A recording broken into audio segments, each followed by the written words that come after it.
c'est ce qu'on classifie de réalité non physique. Prenons un exemple simple. Une famille assise au dîner. Un enfant, peut-être âgé de 15 ou 16 ans, lève les yeux et dit soudain « Hé maman, regarde, grand-mère morte se tient dans le coin. » La mère regarde autour d'elle et dit « Non, il n'y a pas de grand-mère ici. » Puis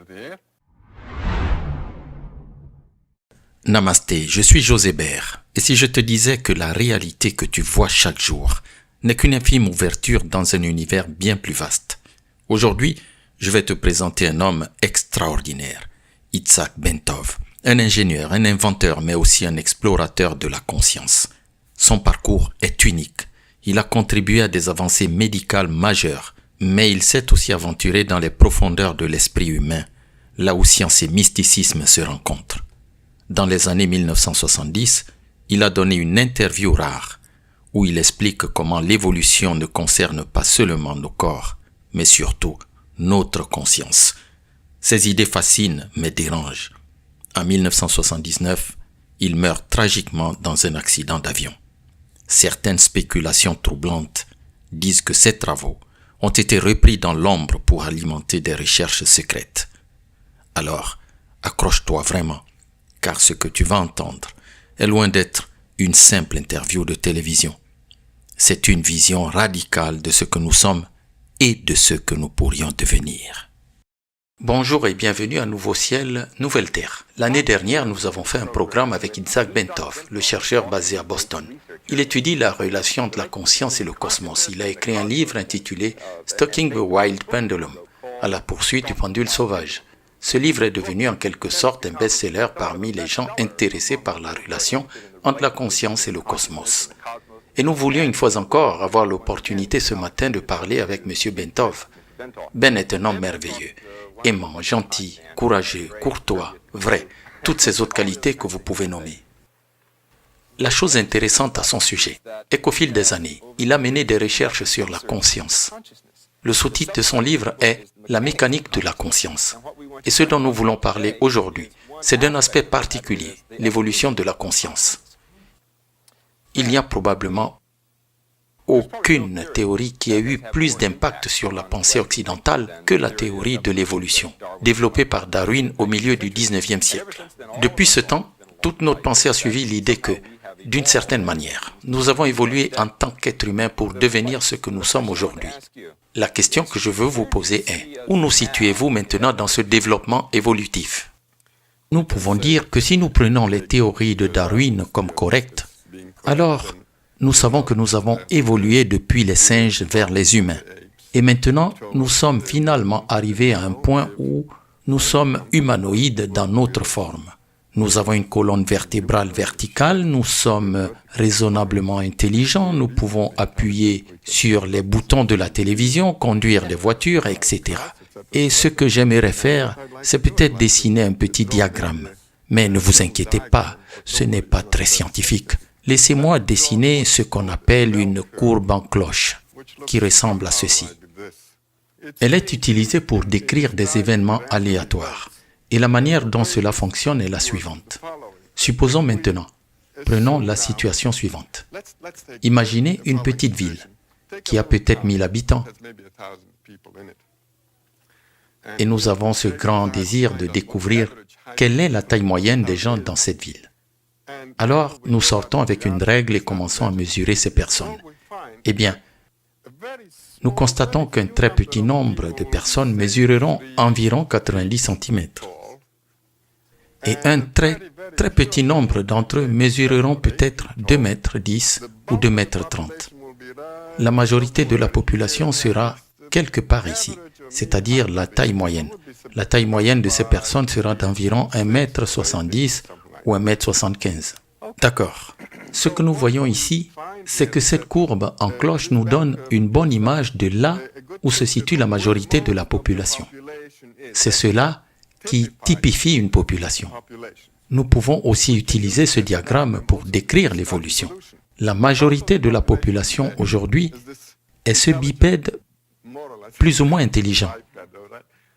avec une colonne vertébrale verticale qui appuie sur les boutons de la télévision et conduit une voiture, etc. Maintenant, il y a un arrière-plan. Il y a quelques personnes ici, dans cette zone, très peu nombreuses, qui sont encore de type gorille, c'est-à-dire qu'elles frappent leur poitrine quand elles voient leurs voisins et quelques autres choses. Et puis, nous avons d'autres personnes qui se trouvent ici, dans ce coin, très peu nombreuses, mais très hautement développées. Parce que nous disons que l'évolution pousse maintenant l'humanité dans cette direction, loin des types gorilles, vers des êtres très hautement évolués. En ce moment, nous sommes ici. Alors, que va-t-il se passer? Peut-être dans 1 million d'années ou 1 demi-million d'années. Cette courbe va se déplacer. Elle va se déplacer comme ceci. C'est-à-dire que la majorité de la population sera très, très hautement évoluée. Nous serons complètement éloignés des types gorilles. Plus aucun gorille. Et ce que nous aurons ici maintenant, c'est que l'homme moyen sera désormais une personne qui, en termes évolutifs, est extrêmement, très, très hautement évoluée. Et ici, au bord de la courbe, ce sont des gens encore plus hautement évolués. Nous ne pouvons même pas imaginer quel genre de personnes ils sont. Ils n'auront peut-être même pas de corps physique. Maintenant, parlons de leur habitat. Pour ce groupe-ci, leur habitat, vous le trouvez partout autour de vous. Pour ce groupe-là, où pensez-vous que vous les trouverez? Eh bien, on pourrait penser dans les universités, parmi les gens brillants, en avance dans les professions, une élite intellectuelle. Mais je suggère que vous les trouviez dans les hôpitaux psychiatriques, dans les asiles. Et la raison en est que ces personnes vivent dans une réalité différente, une réalité très modifiée. Et peu d'entre eux sont capables de s'adapter à cette réalité-ci.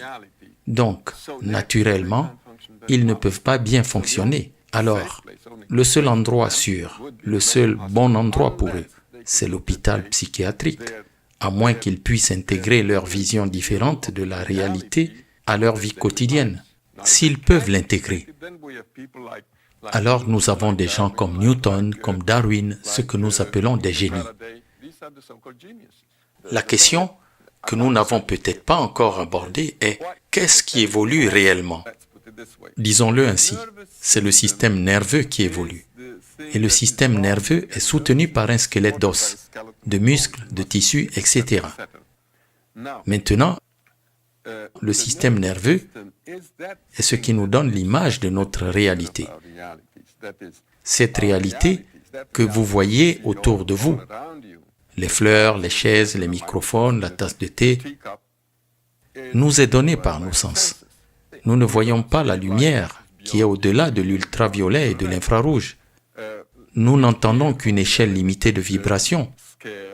Par exemple, nous entendons de 50 à 20 000 Hz maximum. En d'autres termes, tous nos sens sont limités. Donc, avec ces sens limités, naturellement, nous voyons à travers un tube très étroit, une fente très étroite de la réalité totale. Maintenant, au fur et à mesure que nous évoluons, ce qui se passe, c'est que cette fente s'ouvre encore et encore, de plus en plus. Et ainsi, vous voyez de plus en plus de cette réalité. Et nous supposons que nous voyons des réalités différentes. Mais en fait, ce ne sont pas des réalités très différentes, mais plutôt une vision très étendue, très large d'une seule réalité très vaste. La Bible mentionne peut-être 4 à 6 couleurs au maximum. C'est ce que les gens voyaient il y a environ 4000 ans. Aujourd'hui, nous voyons des centaines et des milliers de couleurs. Notre système visuel a donc évolué. Nos compagnons mammifères, comme les vaches et les chevaux, ne voient qu'en noir et blanc. Ceci est un exemple de l'évolution du système nerveux. Les sens sont une extension de notre système nerveux. Nos yeux, nos oreilles, etc. sont une extension de notre cerveau, pour ainsi dire. Maintenant, avant, vous parliez des gens qui sont des mutants, soit dans les hôpitaux psychiatriques, soit des génies. Ce sont des personnes qui ont une perception élargie et qui, par conséquent, peuvent voir une réalité que les gens ordinaires à ce stade de l'évolution, ne peuvent pas encore voir. Correct. Eh bien, c'est ce qu'on classifie comme une réalité non physique. Prenons un exemple simple. Une famille assise au dîner. Un enfant, peut-être âgé de 15 ou 16 ans, lève les yeux et dit soudain, « Hé maman, regarde, grand-mère morte se tient dans le coin. » La mère regarde autour d'elle et dit, « Non, il n'y a pas de grand-mère ici. » Puis elle dit, « Eh bien fiston, il y a quelque chose qui ne va pas avec toi. Tu as besoin d'aide. Tu es fou. » Donc, elle l'amène chez le psychiatre du quartier.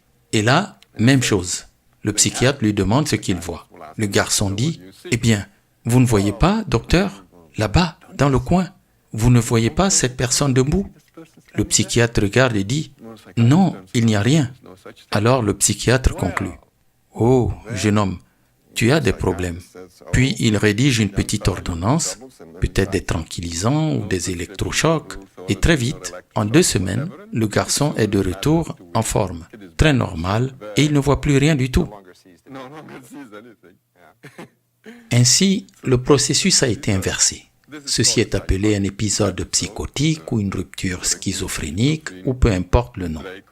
Et ce que vous diriez, c'est qu'il y a de bonnes chances que cet enfant voyait réellement quelque chose. De très bonnes chances que l'enfant ait eu une ouverture spontanée de ses sens. Donc, l'évolution a été accélérée ou précipitée. Maintenant, cela se produit réellement. Il existe des techniques pour faire cela. Les peuples orientaux, les yogis, ont développé des systèmes pour provoquer cela, pour pousser le système nerveux rapidement. Mais cela arrive très souvent spontanément, sans que personne n'essaie de faire quoi que ce soit. Et cela arrive simplement. Naturellement, dans les temps anciens, ce genre de choses était appelé des miracles. Et aujourd'hui, il n'y a plus de miracles. Eh bien, prenons ceci. C'est intéressant, n'est-ce pas? Correct, parce que ce que vous appelez une ouverture spontanée de conscience élargie, oui, c'est une façon de dire, avec beaucoup de mots, quelque chose qui, à une époque antérieure, était appelé un événement miraculeux, un état de conscience élevé, un moment de grande révélation, de Dieu qui vous parle. Prenons cet homme, par exemple Saint Paul. Il marche ou monte sur la route de Damas dans les temps anciens. Et soudain, une grande boule de lumière blanche descend. Et Jésus se tient dans cette boule de lumière. Et il dit, « Hé, pourquoi ne laisses-tu pas mon peuple tranquille? Et arrête de faire ce que tu fais. » Et Paul, très impressionné, il est même aveuglé, il tombe à terre, etc. Mais il réussit quand même à atteindre Damas. Et là, il commence une grande campagne. Il parle de son expérience et cela devient une grande opération de relations publiques. Il lance le mouvement, l'Église se construit et de la tradition judéo-chrétienne, tout cela est né. Bingo! Et tout ce que vous connaissez avec. Maintenant, supposons que la même chose se produise, mais cette fois, ce même Paul conduit sur la route 128. Il ne va pas à Damas, il va à Dédam, ou une autre ville. Donc cet homme conduit et soudain, une grande boule de lumière descend devant son pare-brise. Et Jésus se tient devant lui. Il est très impressionné et sa conduite devient naturellement un peu instable. Bien sûr, il y a un policier derrière lui.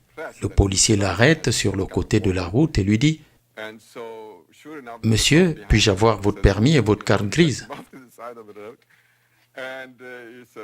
Et cet homme est tellement impressionné qu'il continue de marmonner des choses sur Jésus et tout ça. Alors le policier dit, « Eh bien, vous devez conduire sous influence. » Donc, il arrête et l'amène au commissariat. Là-bas, on dit qu'il est encore sous influence. Alors, ils appellent une ambulance et l'envoient à l'hôpital psychiatrique. À la réception, un court entretien est mené. Et l'agent note dans le registre que l'homme est arrivé avec un épisode psychotique aigu ou schizophrénique, avec des connotations religieuses. Voilà. Et c'est ce que nous avons fait au miracle. Nous avons pris le miracle et nous l'avons réduit en poudre grise. Donc, plus de miracle.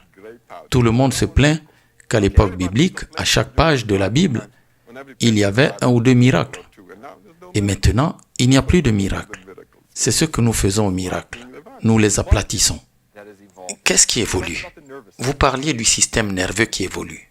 Mais y a-t-il autre chose qui évolue, qui est capable de s'adapter à ce niveau supérieur de réalité? Nous avons cette notion de l'âme. La plupart des gens, lorsqu'ils parlent de l'âme, c'est une sorte de chose non physique, très théorique. Donc, vous allez à l'église, vous sortez cette âme du placard et vous la polissez un peu. Puis, vous allez à l'église et vous êtes un avec votre âme. Ensuite, vous rentrez à la maison et vous la remettez dans le placard jusqu'à la semaine suivante. Voilà, c'est à peu près l'idée normale que les gens se font de l'âme. Mais en réalité, ce n'est pas le cas. Nous n'avons pas d'âme. C'est l'inverse. C'est une âme qui nous a. C'est donc cela qui évolue. La chose permanente, éternelle, c'est l'âme. Le corps, lui, est une sorte de chose jetable. Vous utilisez un corps comme une voiture pour 80 000 ou 100 000 kilomètres, puis vous le jetez et vous en obtenez un autre. Le conducteur, c'est l'âme, qui utilise le corps pendant un certain temps, puis le détruit et en prend un autre, tôt ou tard. C'est donc l'âme qui vit l'évolution, et non notre personnalité, ni notre existence physique. L'âme est le réceptacle de l'information que nous collectons au cours d'une vie. Eh bien, laissez-moi peut-être dessiner un autre diagramme. Disons, voici un corps physique, puis un autre corps physique, puis encore un autre. Celui-ci est Joe, celui-là est Jim, et ainsi de suite. Clairement, au niveau physique, nous sommes séparés. Vous êtes assis là, je suis assis ici, nous sommes tous séparés. Maintenant, dessinons un autre niveau. Ce niveau est légèrement plus élevé. Et appelons-le le niveau de l'âme. Ici, il y aura un certain chevauchement. Disons que cette personne s'étend pratiquement à l'infini dans cette direction. Au niveau physique, nous sommes séparés. Mais au niveau de l'âme, il y a un mélange, un chevauchement. Les âmes, d'une certaine manière, sont en contact les unes avec les autres.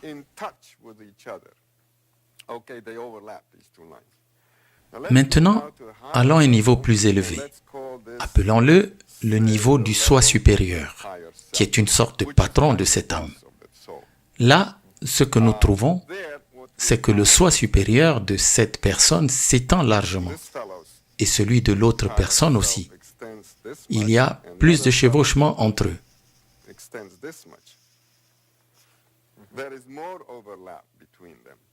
Et au niveau le plus élevé, le niveau spirituel suprême, nous nous chevauchons complètement. Tout le monde se chevauche avec tout le monde. Autrement dit, tout et tout le monde est partout. En d'autres termes, nous sommes devenus omniprésents. C'est l'état des êtres hautement spirituels et parfaits, ou des dieux, si vous voulez les appeler ainsi. Donc, nous existons sur tous ces niveaux simultanément, mais nous n'en sommes pas conscients. Ainsi, quand nous nous voyons comme des entités séparées, ce n'est qu'à un seul plan de réalité.